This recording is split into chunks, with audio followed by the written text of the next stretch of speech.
أما بعد فأعوذ بالله من الشيطان الرجيم بسم الله الرحمن الرحيم ثمانية أزواج من الدأن اثنين ومن المعز اثنين قل آذكرين حرم أم الأنثيين أما اشتملت عليه أرحام الأنثيين نبئوني بعلم إن كنتم صادقين صدق اللہ العظیم۔ درود پاک پڑھی۔ الصلاۃ والسلام علیک یا رسول اللہ وعلی آلک وصحبک یا حبیب اللہ، الصلاۃ والسلام علیک یا شفیع المذنبین وعلی آلک وصحبک یا رحمۃ للعالمین۔ معزز سامعین و حاضرین، آج ہم اپنے معمول سے ہٹ کر صرف قربانی کے موضوع پر ہی گفتگو کریں گے۔ تو بہت سارے ہمارے مسلمان ہیں کہ سب سے پہلے تو ان کو قربانی کی قرآن مجید سے معلوم ہی نہیں کہ اللہ پاک نے قرآن میں کن کن جانوروں کا ذکر کیا ہے۔ سب سے پہلے ہمیں پتہ ہونا چاہیے کہ قربانی کے لیے کون کون سے جانور کا اللہ پاک نے قرآن مجید میں حکم بیان کیا ہے کہ یہ جانور کرو۔ اللہ رب العالمین نے سورہ انعام کی آیت نمبر 143 کے اندر اس چیز کا تذکرہ فرمایا کہ ثمانیت ازواج، اللہ نے فرمایا 8 قسم کے نر اور مادہ ہیں کہ جن کو تم اللہ کے نام پر قربان کر سکتے ہو، کیونکہ کفار مکہ کا عقیدہ یہ تھا کہ نر تو قربان ہو سکتا ہے، مادہ قربان نہیں ہو سکتی۔ مطلب گائے ہے تو اس کا نر قربان ہو جائے گا لیکن مادہ نہیں ہو سکتی، یعنی دودھ دینے والے جانور قربان نہیں ہو سکتے۔ تو اللہ تعالیٰ نے یہ اشکال بھی ختم فرما دیا۔ سورہ انعام کی آیت نمبر کیا ہے جی؟ 143 آیت بھی یاد رکھیے۔ اللہ پاک نے اس میں ان جانوروں کا تذکرہ کیا ہے کہ جن کو قربان کرنا چاہیے۔ تو فرمایا من الدأن اثنین ومن المعز اثنین، پہلا جوڑا بھیڑ کا، بھیڑ میں دمبا بھی ہے، چھترا بھی ہے، یہ ساری ایک ہی نسل ہے، ایک ہی قسم ہے۔ تو اب دیکھیں نا، بھیڑ کا ذکر آیا تو بھیڑ میں دمبا ہے۔ یہ والی جو بھیڑ ہم جس کو بھیڑ کہتے ہیں یہ بھیڑ نہیں ہے، حضور کے دور میں دمبا تھا۔ یہاں پر جو ہم کرتے ہیں یہ دمبے کی سب کاسٹ ہے، یہ اسی کی نسل میں سے ہے۔ تو جب دمبے کی جگہ چھترا قربان ہو سکتا ہے، اسی طرح گائے کی جگہ گائے ہی کی نسل میں سے بھینس بھی قربان ہو سکتی ہے۔ اب بھینس کا مسئلہ سمجھ آ گیا کہ بھینس ہم کیوں کرتے ہیں؟ حالانکہ قرآن میں بھینس کا ذکر نہیں آیا، احادیث میں نہیں آیا، کیونکہ نبی پاک صلی اللہ علیہ وسلم کے دور مبارک میں عرب کے اندر بھینسیں نہیں تھی۔ یہ کالے رنگ کی جو بھینس ہم یہاں دیکھتے ہیں یہ صرف ہندوستان کے اندر ہے، یعنی دریائے سندھ سے اس طرف والا حصہ جتنا ہے یہاں پر بھینسیں پائی جاتی ہیں۔ دریائے سندھ کے اوپر والے حصے میں یعنی جو KPK ہے، بلوچستان ہے، ان علاقوں میں بھینسیں وغیرہ نہیں لوگ رکھتے، وہاں گائے ہی رکھی جاتی ہے۔ تو اللہ تعالیٰ نے فرمایا ثمانیت ازواج، 8 قسم کے جانور ہیں، من الدأن اثنین، ایک جوڑا بھیڑ کا، دمبے کا، ومن المعز اثنین، ایک جوڑا بکرا بکری کا، 4 ہو گئے۔ قل اذکرین حرم ام الانثیین، تو اے میرے محبوب آپ فرما دو کیا ان دونوں نر اللہ نے دونوں نر حرام کیے یا دونوں مادہ حرام کی؟ ام اشتملت علیہ ارحام، یا وہ جو دونوں کے پیٹوں میں ہیں، یعنی جو یہ پیدا کرتے ہیں۔ نبئونی بعلم، کسی علم سے بتا دو اگر تمہیں معلوم ہے تو، ان کنتم صادقین، اگر تم سچے ہو۔ وَمِنَ الْإِبِلِ اثْنَيْن، ایک جوڑا اللہ نے فرمایا اونٹنی کا ہے۔ وَمِنَ الْبَقَرِ اثْنَيْن، ایک جوڑا جو ہے وہ گائے کا ہے، نر اور مادہ۔ تو یہ کل ملا کے کتنے ہو گئے جی؟ 8 ہو گئے۔ تو اللہ نے 8 جانوروں کا قرآن میں ذکر آیا ہے جس کو آپ اللہ کے نام پر قربان کر سکتے ہیں۔ یہ اصل ہے، یعنی اصل اوریجنل جو قرآن میں جانور ہیں وہ 8 قسم ہیں۔ آگے ان کی جتنی نسلیں ہیں، اب بکروں میں کتنی قسم کی نسل ہے؟ اب قرآن نے بکرا کہا ہے، ٹھیک ہے، اللہ تبارک تعالیٰ نے وَمِنَ الْمَعْزِ اثْنَيْن، بکرا بکری کا جوڑا، بس مطلقاً فرما دیا کہ یہ جانور حلال ہے. آگے ان کی جو بھی نسل ہوگی، جو بھی ان سے پیدا ہیں، وہ سارے قسم کے جانور اللہ کے نام پر قربان ہو سکتے ہیں. سادہ مسئلہ سمجھ آ گیا جی.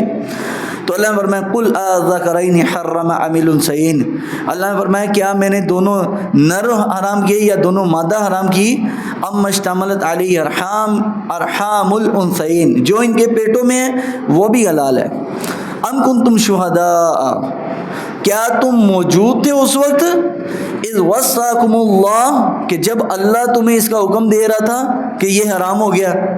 بعض لوگ کہتے ہیں یہ چیز حرام ہے، تو بھائی کوئی دلیل ہو. حرام کی دلیل ہوتی ہے، حلال کے لیے دلیل کی ضرورت نہیں ہے، حرام کے لیے دلیل کی ضرورت ہے. یعنی یہ چیز حرام ہے، اللہ نے یہ چیز حرام کی، اس کے لیے آپ کہیں گے بھائی دلیل، کوئی دلیل ہوگی یا تو قرآن سے یا حدیث مبارکہ سے، رسول اللہ صلی اللہ علیہ وسلم کی.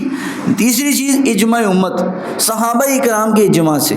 اب یہ جو بھینس حلال ہے یہ صحابہ اکرام بھی نہیں بلکہ تابعین کے زمانے میں جب امام ابو حنیفہ، امام مالک، امام شافعی، امام احمد بن حنبل کا زمانہ آیا، یہ مسئلہ تب آیا لوگوں کے سامنے کہ کیا بھینس قربان ہو سکتی ہے کہ نہیں. تو بعض لوگ کہتے ہیں بھینس قربان نہیں ہو سکتی، تو اس میں قرآن و حدیث کی دلیل نہیں، اس میں دیکھا جائے گا کہ جو لوگ جانوروں کے ماہر ہیں ان کی رائے لی جائے گی کہ یہ جانور کس کی نسل میں سے ہے.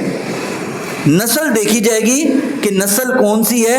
اگر یہ گائے ہی کی نسل میں سے ہے بھینس، تو گائے ہی کی نسل میں ہونے کی وجہ سے قرآن کی روح سے وَمِنَ الْبَقَرِ اثْنَيْنِ، جوڑا جانور گائے کا، نر اور مادہ کا، اور آگے ام اشتملت، جو کچھ ان کی آگے نسل ہے، اللہ کے نزدیک وہ ساری نسل قربان ہو سکتی ہے. اب پہلا مسئلہ تو حل ہو گیا جی. قرآن مجید سے کتنے قسم کے جانور ہیں جی؟ 8 ہیں.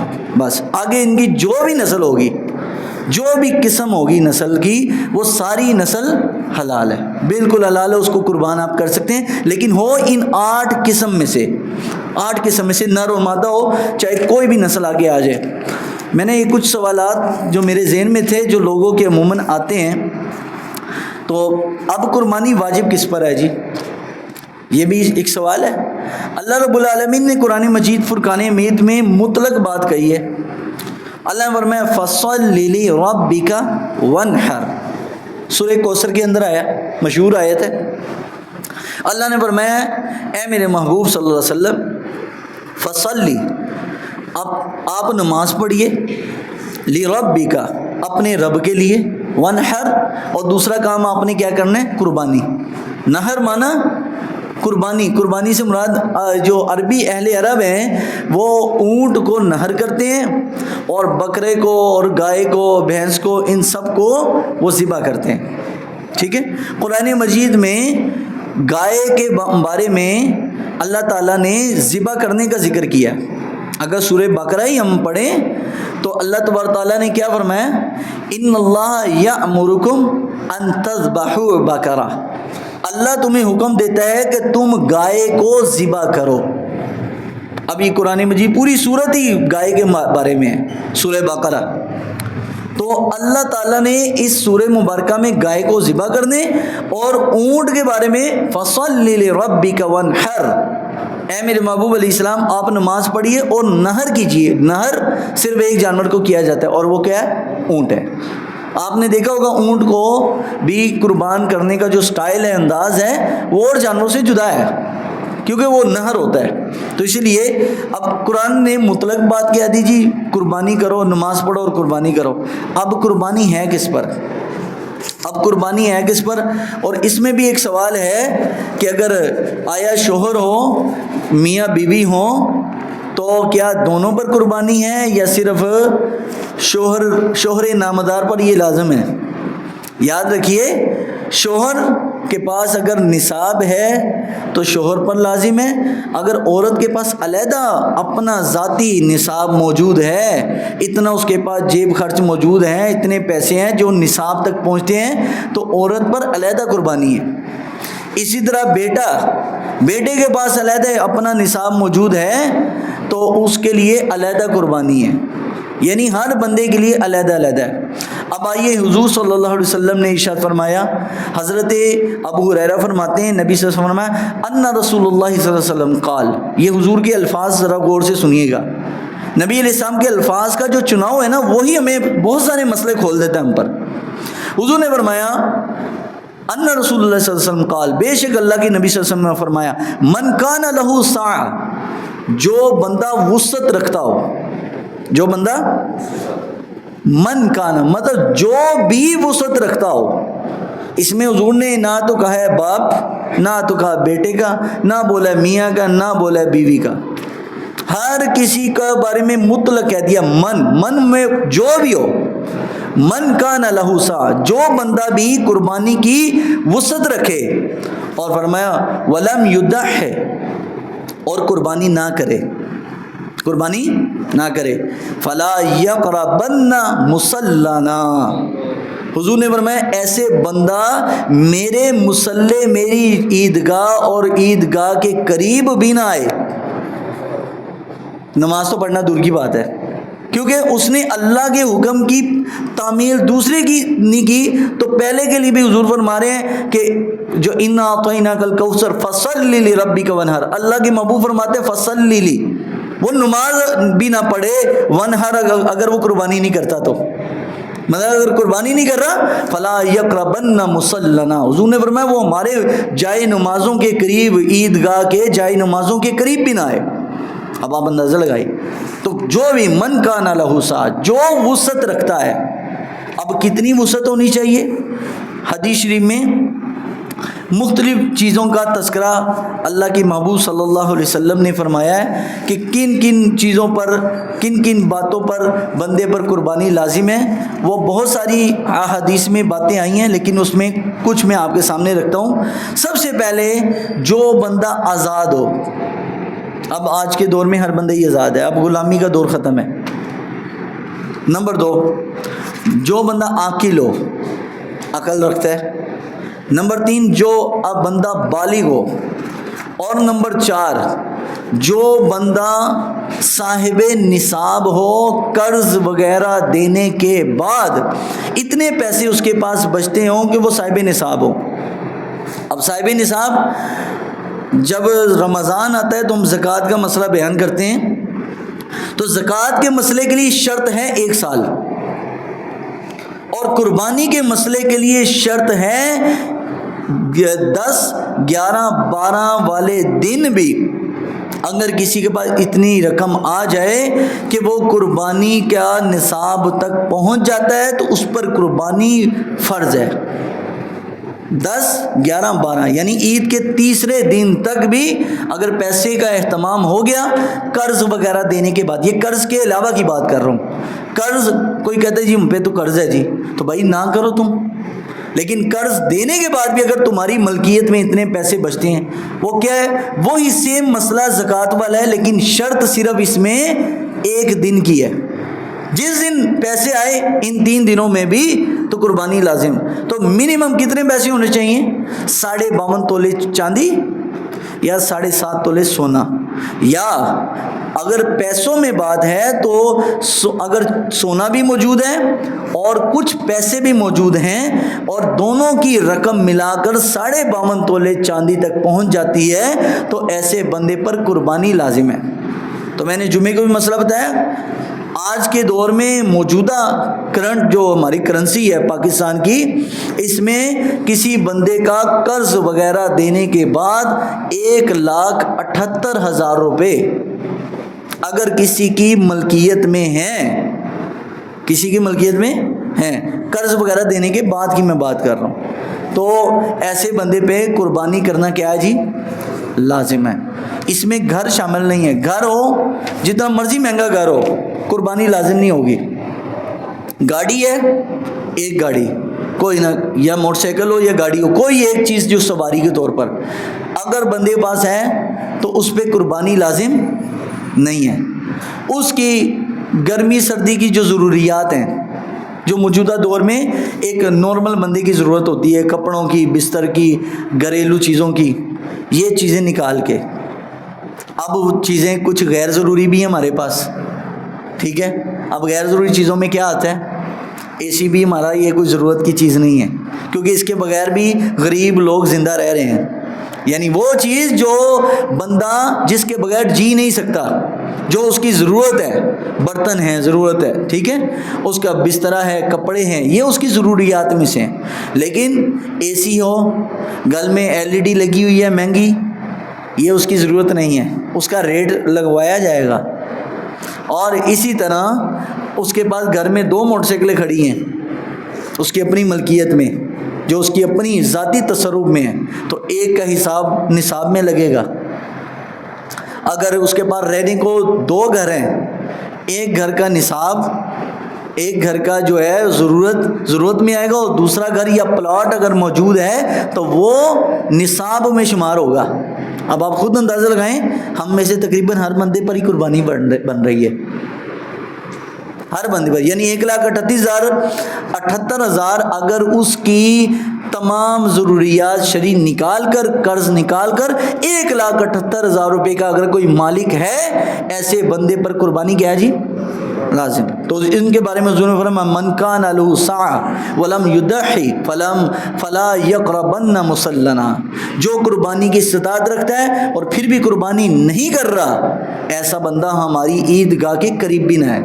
اللہ کے محبوب علیہ السلام اس کو بتانا چاہتے ہیں کہ تیرے مہربانی، تیری نماز پڑھنے کی بھی ضرورت نہیں ہے اللہ کو، عید کی نماز بھی نہ پڑھ، تو گھر بیٹھ اگر تو قربانی نہیں کر رہا. تو ہم اندازہ لگائیں، اگر کسی بندے کا ایک گھر ہے تو گھر بھی شمار نہیں ہوگا، سواری شمار نہیں ہوگی بیچ میں. یعنی ایک گھر ہو، سواری ہو، ٹھیک ہے، اس کا قرض نکالنے کے بعد اس کے جیب میں یا اس کے وسعت میں 1,78,000 روپے آتے ہوں، اور فضول جو غیر ضروری چیزیں وہ نکال کر وہ اس کو بھی شمار کرنا ہے، اس کا بھی ریٹ لگوانا ہے. مثال طور پر اگر موبائل ہے، ہاتھ میں آئی فون رکھا ہوا ہے 5 لاکھ روپے کا، کہتا جی میرے تے 2 لاکھ قرض ہے، تو بھائی 3 لاکھ روپیہ اس کا نصاب میں شامل ہوگا. تو جب 3 لاکھ روپے نصاب میں آ گیا تو قربانی کیا ہوگی جی؟ واجب ہوگی. اب 1 لاکھ روپے کی LED لگائی ہے، 2 لاکھ کا AC لگایا ہوا ہے، تو وہ بھی شمار ہوگا بیچ میں، وہ اس پہ قربانی ہے. لیکن گھر جتنا مرضی مہنگا ہو، سواری گاڑی ہو جتنی مرضی ہو، لوگ کہتے ہیں اندے کو تو گڈی ہی ہے، اندے تو قربانی لازم ہے. وہ کیا پتہ بیچارہ مقروض ہو، گاڑی رکھی ہو تو گاڑی کی شریعت نے اجازت دی ہے، رکھ لو، سواری رکھ سکتے ہو. نبی علیہ السلام نے بہت مہنگی سواریاں اپنے زمانے کے حساب سے استعمال کی ہیں. گھوڑے حضور کے پاس مہنگا ترین گھوڑا تھا عرب کا، ٹھیک ہے. تو اگر ایسی چیزوں، اس میں شریعت کے جو مسئلے ہیں نا، اس میں معرفت ہونی بڑی ضروری ہے. ہر چیز کا فتویٰ اٹھا کر ہم نہیں لگا سکتے کہ جی ایندے کو تو ابھی ہے، نہیں، شریعت سے پوچھا جائے گا. دین کا مسئلہ اپنے مزاج پر نہیں ہوگا، اللہ رسول کے مزاج پر ہوگا. تو اسی طرح کتنے حصے رکھ سکتے ہیں قربانی میں، یہ بھی ایک سوال ہے جی کہ کتنے حصے رکھ سکتے ہیں. تو آقا دو عالم صلی اللہ علیہ وسلم کی حدیث مبارکہ ہے، حضرت ابو سعید خدری رضی اللہ تعالیٰ عنہ اور حضرت جابر بن عبداللہ فرماتے ہیں کہ قال نحرنا حدیبیہ مع النبی صلی اللہ علیہ وسلم البدنۃ عن 7 والبقرۃ عن 7. حضور علیہ السلام کے زمانے میں ہم لوگ موجود تھے، نبی علیہ السلام کے سامنے گائے میں بھی 7 حصے رکھے گئے اور اونٹ میں بھی 7 حصے رکھے گئے. اچھا، اب یہ 7 حصے والا مسئلہ، کیا 7 حصے لازم ہے، ضروری ہے؟ یہ بھی ایک مسئلہ ہے کہ 7 حصے رکھنا ضروری ہے یا 7 حصے رکھنا ضروری نہیں ہے. یہ بھی مسئلہ سمجھ لیجئے. شریعت میں 7 حصے میکسیمم بتایا گیا کہ زیادہ سے زیادہ 7 بندے، کم از کم کی کوئی لمٹ نہیں ہے. مطلب 1 بھی ہو سکتا ہے، 2 بھی ہو سکتا ہے، 3 بھی ہو سکتے ہیں، 5 بھی ہو سکتے ہیں، لیکن اس میں حصے 7 ہی بنیں گے. حصے کیا بنیں گے؟ یعنی 5 بندے ہیں نا، تو 5 بندے، ان میں سے کوئی سے 4 جو بندے ہیں وہ اپنے حصے زائد کر لیں، مطلب 2 حصے ڈال لیں، حصے 7 ہی بنیں گے، لیکن 5 بندے بھی شریک ہو سکتے ہیں. مطلب وہ ایک بندہ ہے، وہ ایک قربانی کرتے ہیں، وہ 2 حصے ڈال لیں. ظاہری بات ہے 5 میں پیسے زیادہ بنیں گے، تو اگر وہ پیسے زیادہ ہیں تو کہتے ہیں چلو یار میری طرف سے 2 حصے.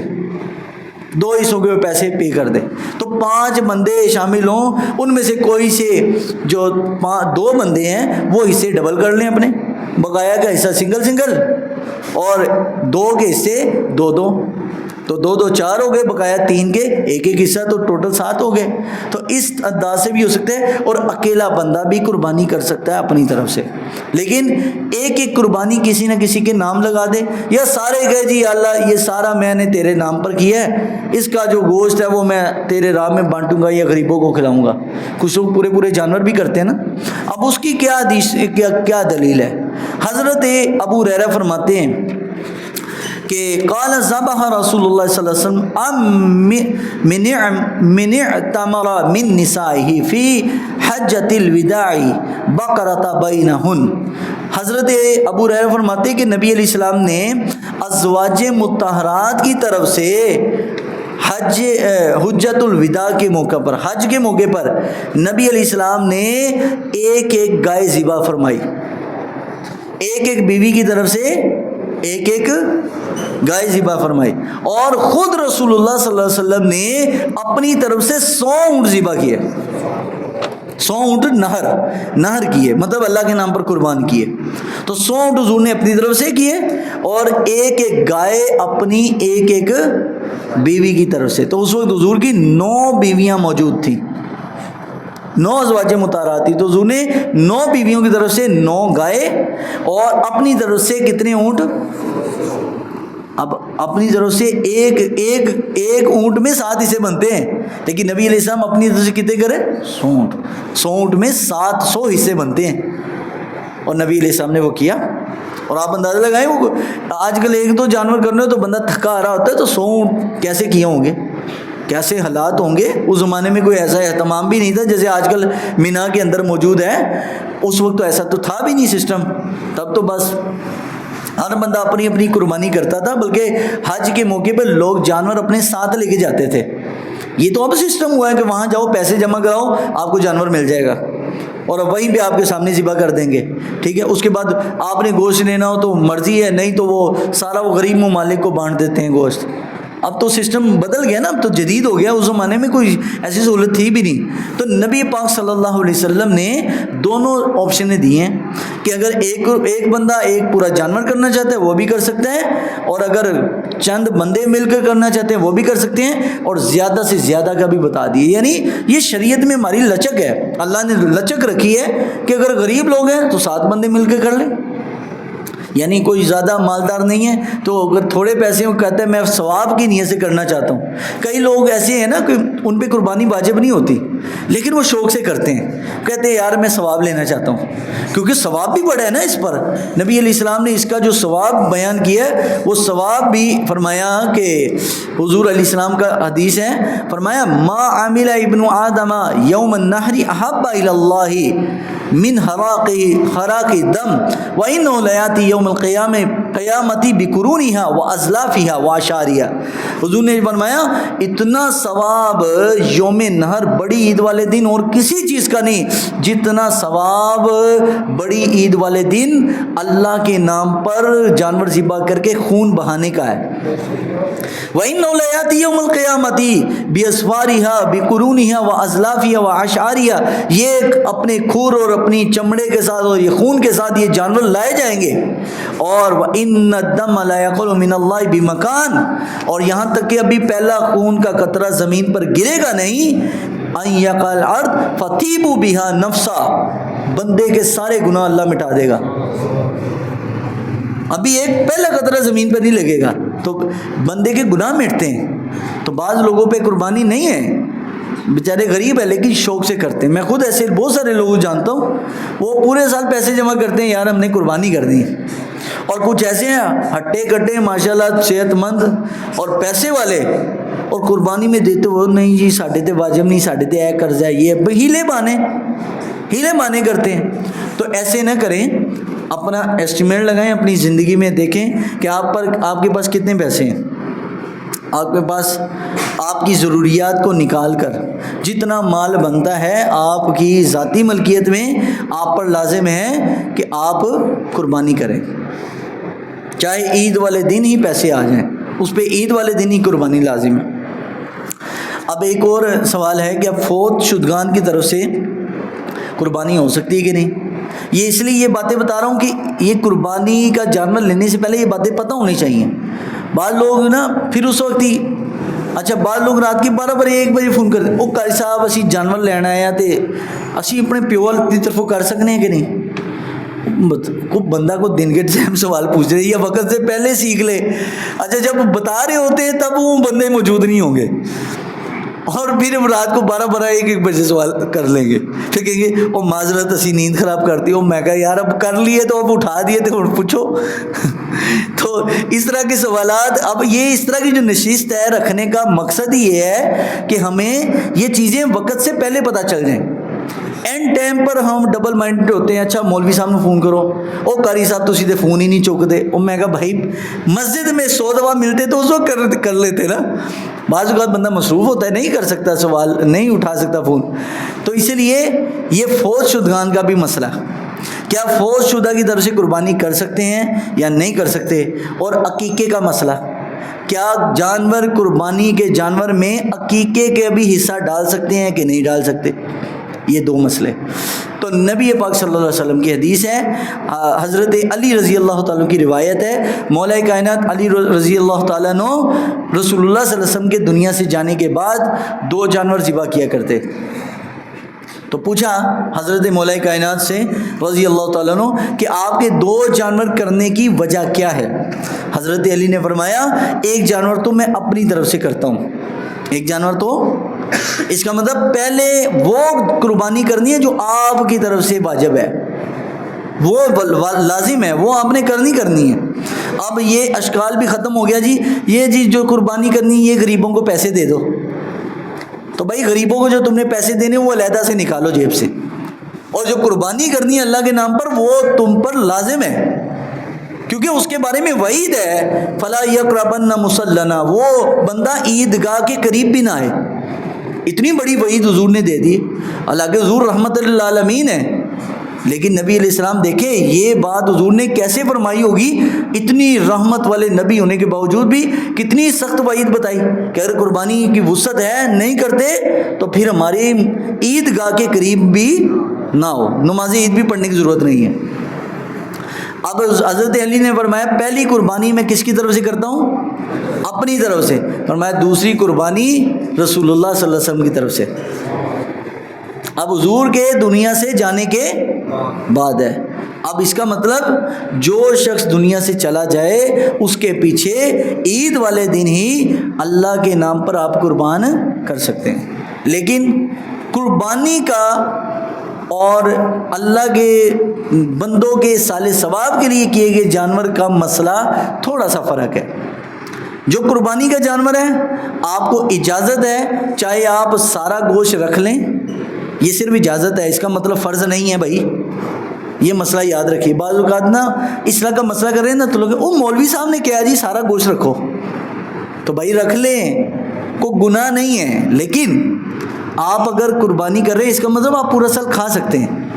جو بیچارے نہیں کرتے ان کو دینا چاہیے. مستحب ہے پسندیدہ ہے اللہ رسول کو پسند ہے کہ دینے والا ہاتھ ہو لینے والا نہ ہو. بانٹے بلکہ ڈھونڈے ایسے سفید پوش لوگ ہو جو کسی سے نہیں مانگتے چپ کر کے بس ان کو دے آئیں. تو جو آپ خود قربانی کر رہے ہیں وہ گوشت آپ رکھ سکتے ہیں اجازت ہے لیکن کوشش کریں کہ اس میں سے بھی بانٹیں. لیکن جو کسی کے ایصال ثواب کے لیے جانور کیا جائے یا منت والا جانور ہو. کون سا جی منت والا. منت بھی کسی نے مانی ہوتی ہے نا یا اللہ اگر میرا یہ مسئلہ حل ہو جائے یا یہ بیماری یا کوئی مصیبت ہے یہ حل ہو جائے تو میں تیرے نام پر قربانی کروں گا. اب وہ جو قربانی کرے گا بندہ اللہ کے نام پر یا فوت شدگان کے ثواب کے لیے وہ سارے جانور کا گوشت A to Z سارا ہی اللہ کے نام پہ بانٹنا پڑے گا. وہ رکھ سکتا اپنا پاویں سارا رکھ لے لیکن جو اللہ کے نام پر کیا ہے فوت شدگان کے ثواب کے لیے وہ آپ سارا بانٹیں گے. وہ کچھ بھی نہیں رکھنا اس میں سے. تو اس لیے فوج شدگان کی طرف سے بھی مسئلہ ابھی حل ہو گیا. اب ناخون کاٹنا اور بال کاٹنے والا مسئلہ. اب یہ حدیث شریف ہے صحیح مسلم کی، نبی صلی اللہ علیہ وسلم فرمایا اب بعض لوگ ذی الحج کا چاند نظر آنے سے پہلے پہلے اپنے ناخون اپنے بال وغیرہ کاٹ لیں، لیکن اس میں داڑھی شامل نہیں ہے، داڑھی شامل نہیں ہے. اس لیے کیونکہ اس کو ثواب سمجھ کے، یہ جمعے کو یہ مسئلہ میں آدھا کیا، آدھا بتا نہیں پایا، بھول گیا. یہ میں نے پھر دوبارہ دیکھا، اگر کوئی بندہ ثواب سمجھ کر اگر داڑھی کاٹے گا نا تو مولا علی قاری فرماتے وہ بندہ کافر ہو جائے گا. ثواب سمجھ کر داڑھی کاٹنا جائز نہیں ہے. ہاں اور بال جو اضافی بال ہے جسم کے وہ ثواب سمجھ کے کاٹیں تو بیانی سنت ہے، وہ پسندیدہ ہے، محبوب ہے.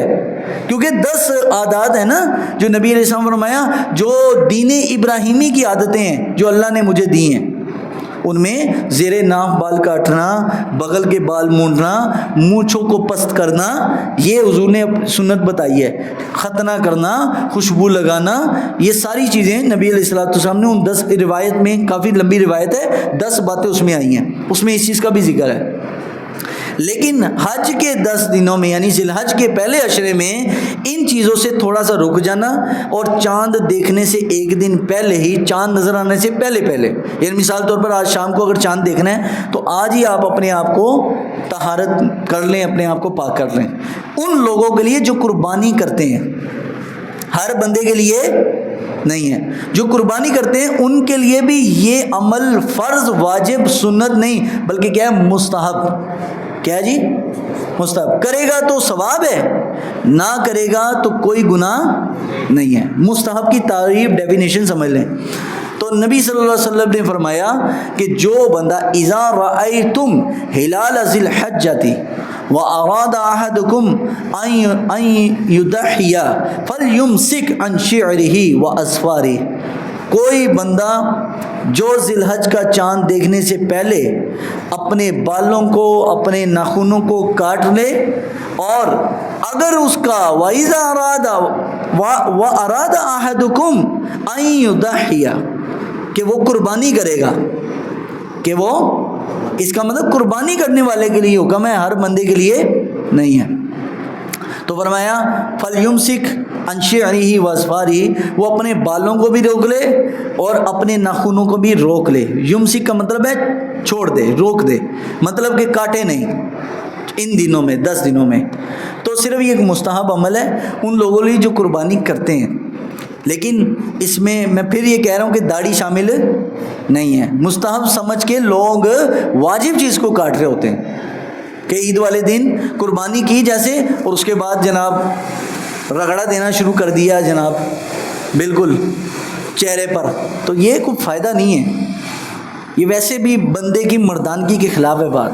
داڑھی ہو، داڑھی بندے کا روب ہوتا ہے، شیر ببر لگتا ہے. کبھی بغیر داڑھی کے ببر شیر دیکھا؟ داڑھی کے بغیر ببر شیر ہوتا ہی نہیں، وہ لگے گا ہی نہیں ببر شیر. داڑھی ہو تو ببر شیر. ایسے نبی علیہ السلام اپنی امت کو ببر شیر بنا کر گئے، یہ نہیں بنا کے ایسے بس منہ مونڈا ہوا ہے جناب، رگڑا ہوا ہے کھینچ کھینچ کے. تو اس کا کیا فائدہ؟ آپ کی اور ایک عورت کی جلد میں، اس کی جلد میں کوئی فرق ہونا چاہیے. بندے دی تے زنانی دے چہرے میں فرق ہونا چاہیے نا. مونچھیں بھی منڈی ہوئی ہیں، داڑھی بھی، عورت کا بھی یہی حال ہے، نہ داڑھی ہے نہ مونچھیں ہیں. تو مرد اور عورت کا فرق ہونا چاہیے. تو اس لیے یہ وہ جو سوالات تھے جو قربانی سے پہلے ضروری ہیں. انشاءاللہ اگلے اتوار ہم پھر اتنی سی نشست رکھیں گے جانور کے احوال کے حوالے سے، تو بہت ضروری ہے. اگر کسی نے اگر ابھی بھی سوال پوچھنا ہے تو پوچھ. جی عقیقے کا بھی مسئلہ ایسے ہی ہے. بعض اوقات باتوں میں بھول جاتا ہوں، اچھا آپ یاد دلا دیا کریں. عقیقے کا بھی مسئلہ قربانی ہی کی طرح ہے، قربانی ہی کی طرح اس کو آپ یوز کر سکتے ہیں، ٹھیک ہے. لیکن جو اللہ کے نام پر کیا گیا یا منت والا جانور، اس کو آپ اپنی ذات کو کے لیے یوز نہیں کر، سارا بانٹنا ہے، منت والا بھی اور فوج شدگان کے ثواب کے لیے بھی.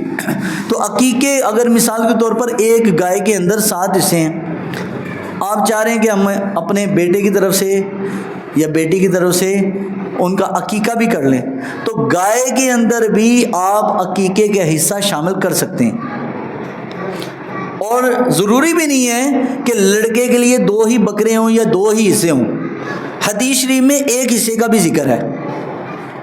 اب اپنی وسعت ہے، اگر آپ کی وسعت ہے، آپ اپنا عقیقہ کرنا چاہیں، اپنے بیٹے کا کرنا چاہیں، بیٹی کا کرنا چاہیں، تو آپ ایک حصہ بھی ان کے عقیقے کے طور پر قربانی ہی کے جانور میں ڈال سکتے ہیں۔ حصہ قربانی ہی کے جانور میں، یعنی 7 حصوں میں 1 حصہ آپ عقیقے کا بھی ڈال لیں تو کوئی حرج بولیے نہیں ہے۔ یہ مسئلہ ہمارے فقہا نے حل کیا ہے، اس لیے کیونکہ قربانی والے دن سب سے بہترین عمل اللہ کو جو لگتا ہے وہ ہے جانور کو ذبح کر کے خون بہانا، یہ اللہ کو پسند ہے۔ تو لہٰذا اس دن اگر عقیقہ ہو جائے، بڑی عید والے دن ہی قربانی بھی ہو جائے، عقیقہ بھی ہو جائے، تو اس سے بڑا اجر نہیں ہے، کیونکہ حضور صلی اللہ علیہ وسلم نے فرمایا بندہ اپنے عقیقے کے عوض میں صدقہ ہوتا ہے، اپنے عقیقے کے صدقے کے عوض میں اللہ تعالیٰ نے اس کو رکھا ہوتا ہے، اگر وہ عقیقہ کر دے، صدقہ دے دے، تو پوری زندگی میں بڑی بڑی مصیبتوں سے بندہ بچ جاتا ہے۔ یہ عقیقہ کیا ہے؟ ایک صدقہ ہے، اللہ کے نام پر ہے، اللہ کے نام پر ہی ہے، لیکن بندے کے بچاؤ کے لیے، کیونکہ الصدقۃ رد البلا، حضور نے فرمایا صدقہ بندے کی مصیبتوں کو ٹال دیتا ہے۔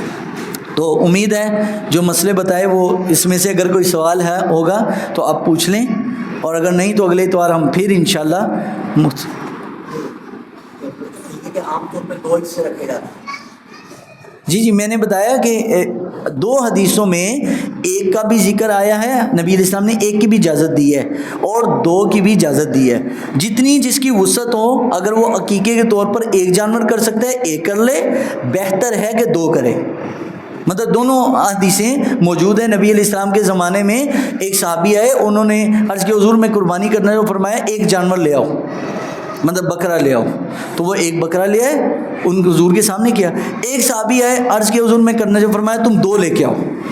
اب علماء نے یہاں سے مسئلہ نکالا کہ بہتر 2 ہی ہے، لیکن اگر کوئی 1 کر سکتا ہے تو حضور نے 1 جانور کی بھی، چاہے لڑکا ہو یا لڑکی ہو، دونوں کے لیے 1 کی بھی اجازت دی ہے، اور لڑکے کے لیے 2 کی اجازت بھی ہے، یعنی لڑکے کے لیے 2 ہیں، لڑکی کے لیے 1 ہے، لیکن اگر لڑکے کے لیے بھی 1 کر سکتے ہیں تو 1 ہی کر لیں۔ بعض اوقات بندہ وسعت نہیں رکھتا، جانور مہنگے ہیں آج کل، جیسے جیسے وقت گزر رہا ہے آپ ہر سال حصے بھی مہنگے ہو رہے ہیں جو جانوروں کے اندر، تو مشکل بڑھ رہی ہے، تو بعض اوقات بندہ نہیں کر سکتا تو 1 ہی کر لے، کیونکہ یہ ایک صدقہ ہے، پوری زندگی کا صدقہ ہوتا ہے یہ۔ اللہ تعالی ہمیں ادا کرنے کی توفیق عطا فرمائے۔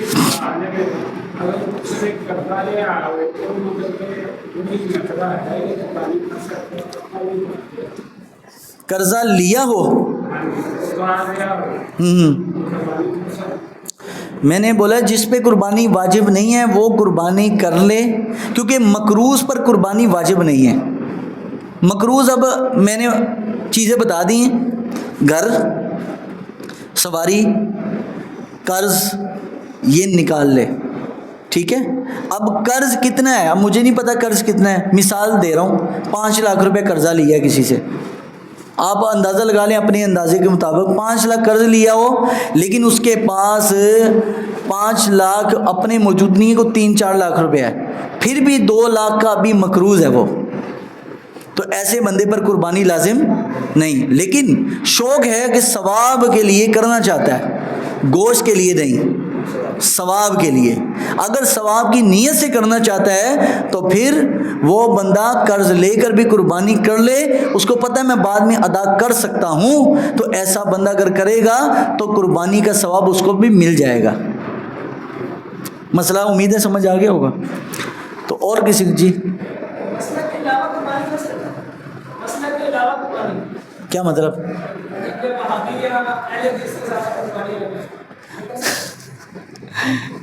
آپ کا جو عقیدہ ہے نا آپ انہی کے ساتھ کریں،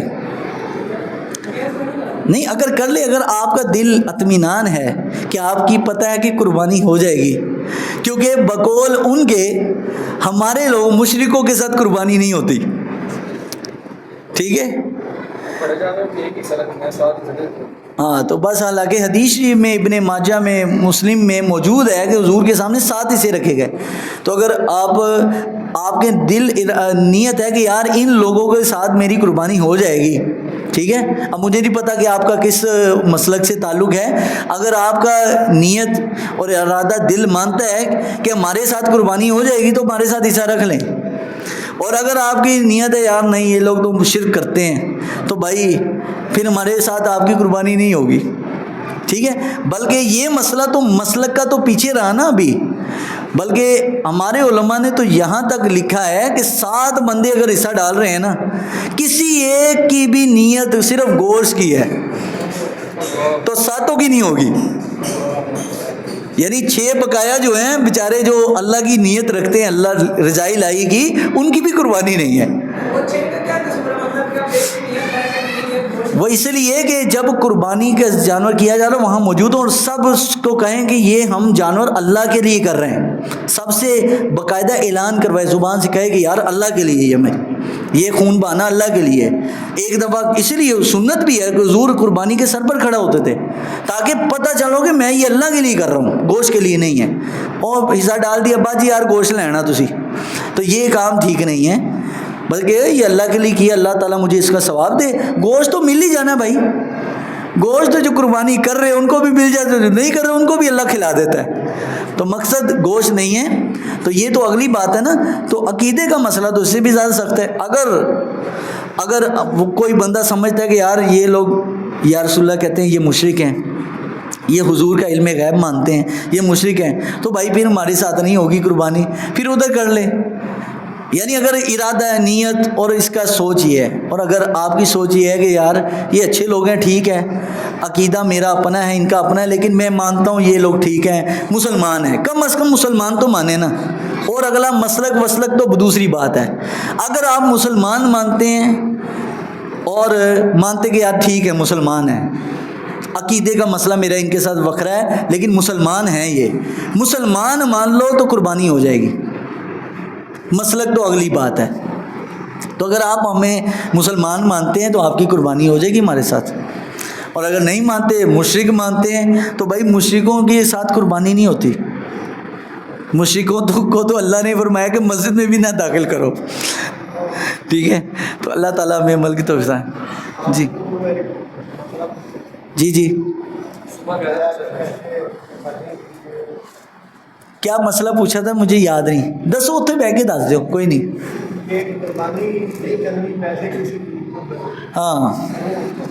ہاں میں تقریر کے شروع سے دسیا تو ہے کہ بعض لوگ کہتے ہیں کہ جناب قربانی نہ کرو, قربانی نہ کرو, اتنے لاکھوں جانور ذبح ہوتے ہیں تو کسی غریب کی مدد کر دو. اچھا پہلے تو یہ نا سوال اٹھتا تھا میلاد شریف پر, او جی اتنا خرچہ میلاد تے کر دیو تو غریباں دی مدد کر دیو.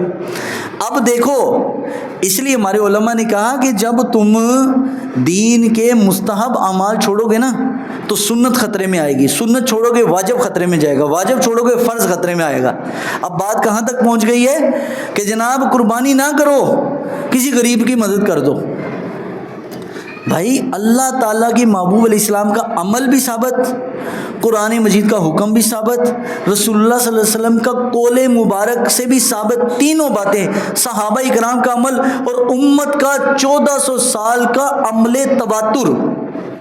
عمل تواتر ایسے کہتے ہیں کہ درمیان میں منقطع نہیں ہوا سلسلہ, یہ کام ہر سال ہوتا رہا, مسلمان کرتے رہے اور صدیوں سے کر رہے ہیں. حضور کے زمانے سے لے کر آج تک تواتر سے لوگ قربانی کر رہے ہیں. یار تواتر والا عمل ہم اگر چھوڑ دیں, تواتر کی دلیل آپ کو میں سمجھا دوں سادہ لفظوں میں. یہ جو قرآن ہے نا, یہ قرآن ہمارے پاس آج جو موجود ہے, اس کی کیا دلیل ہے؟ یہ نبی علیہ السلام پر اترا تھا. کیا دلیل ہے جی؟ اس کی دلیل یہ ہے کہ ہمارے باپ نے اس کو مانا, ہمارا دادا اس کو مانتا تھا, ہمارا پردادا مانتا تھا, عرب نے مانا, عجم نے مانا, پنجابیوں نے مانا, پٹھانوں نے مانا, سارے جنہوں نے لا الہ الا اللہ پڑھا سب نے کہا یہ اللہ کی کتاب ہے. اس کو کہتے ہیں عمل تواتر. اور عمل تواتر کی دلیل قرآن سے, قرآن کی آیت سے بھی زیادہ مضبوط ہے. اور قربانی کیا ہے جی؟ عمل تواتر، یعنی قرآن کی اگر آیت بھی قربانی پر نہ ہوتی تو امت کا 1400 سال کا تسلسل والا عمل ہی اتنی دلیل کافی تھا کہ مسلمان اتنے 100 سالوں سے کر رہے ہیں۔ یعنی یہ کوئی مسلک کی بھی بات نہیں ہے کہ جی وابی نہیں کرتے تو سنی کرتے ہیں، سنی نہیں کرتے تو شافعی کرتے ہیں، ایسا مسئلہ بھی نہیں ہے۔ چاروں مذاہب، چاروں امام اور تمام مسلک اس کو قربانی کو رسول اللہ صلی اللہ علیہ وسلم کی کوئی واجب سمجھتا ہے، کوئی کم از کم سنت سمجھتا ہے۔ امام شافعی سنت سمجھتے ہیں، کہتے ہیں واجب نہیں ہے لیکن سنت موقع ہے ان کے نزدیک، ہمارے نزدیک تو واجب ہے امام ابو حنیفہ کے نزدیک، ٹھیک ہے، ہم کہتے ہیں نہیں کرے گا گناہ گار ہوگا، امام شافعی کہتے ہیں کہ تھوڑی سی رعایت ہے، وہ ان کے نزدیک ہے۔ لیکن مقصد یہ ہے کہ قربانی تو سب نے مانا ہے نا۔ اب بات یہ کیا ہو گئی جی قربانی نہ کرو غریباں نو دے دیو پیسے۔ بھائی جب اللہ کے محبوب علیہ السلام یہ بھی کہہ سکتے تھے قربانی نہ کرو کسی غریب کو پیسے دے دینا تو یہ زیادہ اجر ہے، نہیں، فرمایا آج کے دن عید کا دن تھا، آج کے دن سب سے افضل عمل، نمازیں پڑھ لو، عمرے کر لو، خیرات کر لو، کچھ بھی کر لو، لیکن آج کے دن عید والے دن خون بہانے سے بڑا اجر کوئی بھی نہیں ہے۔ جی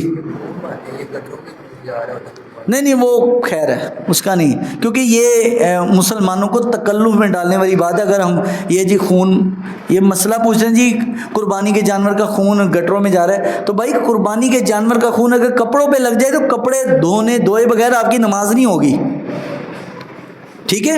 دم مسفوح جو ہے یعنی بہنے والا خون جو اس کو ذبح کرتے ہوئے خون نکلا ہے، یہ خون اگر جسم پہ لگ جائے تو خون آپ کو دھونا، کپڑوں کو دھونا ضروری ہو جائے گا۔ یہ مسئلہ یاد رکھیں، یہ نہ سمجھے کہ کوئی نہیں پاک خون ہے جی قربانی دا خون ہے، ایسی بات نہیں۔ یہ قربانی کا جانور ہے، آپ نے اس کے خون کو بھی دھونا ہے اور کپڑوں کو پاک رکھ کے نماز پڑھنی ہے۔ اللہ ہمیں عمل کی توفیق دے۔ اور کسی کا سوال ہو اس سے ریلیٹڈ تو پوچھ لیں۔ جی ہاں، ایپ انشاءاللہ اگلے اتوار کو ہم تفصیل کر دیں گے اس کی، کیونکہ ابھی بہت سارے مسئلے اگلے اتوار کے لیے رکھے ہیں۔ اینڈ ٹائم پہ بعض لوگ یہ سوال پوچھتے ہیں نا، تو وہ والے سوال میں نے اینڈ پہ رکھے ہوئے ہیں۔ یہ وہ تھے جو ضروری تھے، کیونکہ قربانی کرنی نہیں کرنی کس پر ہے نہیں ہے، یہ چیز زیادہ ضروری تھی۔ اللہ ہمیں عمل کی توفیق دے۔ صلاۃ والسلام علیک یا رسول اللہ وعلی آلک وصحبہ یا حبیب اللہ، صلاۃ والسلام علیک یا شفیع المذنبین وعلی آلہ وصحبہ رحمۃ اللہ۔ پھر